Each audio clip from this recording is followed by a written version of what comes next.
Throughout this chapter, we're going to learn how to create the three main visual components of an app: text, images, and buttons. Text is perhaps the component that you'll see the most, and it's also very simple, so let's start with that. Open up Android Studio. It's time for us to begin coding. What do we have here in main activity? This may be a lot to look at, but I want you to focus only on this section here. This is a function called greeting, and it's a block of code that draws your screen. In fact, you can click on the top right button here that says split, and you'll see what this block of code is gonna look like in your app. Currently it says Hello Android, but there is an application that every programmer must start with, a Hello World application. Let's remove this line of text over here and start over. To create a piece of text, simply type text with a capital T, afterwards parentheses, and inside it, type quotation mark Hello World. Now run your app.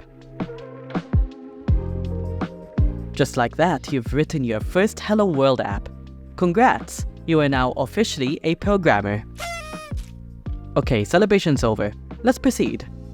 The first thing you might think when you look at this is that the text is a bit small. How can I make it larger? It's quite easy actually. Go back to your text and add a comma after the last quotation mark. Now before the closing parentheses, type font size equals 40.sp. SP is the unit for how big our font should be. It'll initially be red, and that's because we need to import it. You'll get this pop-up that actually tells you to import it by pressing Alt-Enter. Run your app again and see the result. This already looks so much better. Now what about some color for our text? Add another comma after 40.sp. Now type color equals color.blue. Run your app again and see that now the text is blue. Let's talk about what we're doing. Why can't we write text and get a piece of text showing on the screen with these font sizes and colors? To draw what you see on screen, Kotlin uses a tool called Jetpack Compose.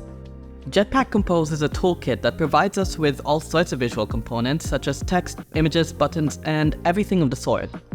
Each one of these is called a composable. To write the code for a composable, you first specify the name of the composable, followed by parentheses, and inside these parentheses, you add the different properties you want for your composable, such as the text that's displayed, the font size, and the color. Each one of these properties, separated by the comma, is called a parameter. Throughout this chapter, we'll learn about all sorts of different composables and the parameters that we can use for each of them.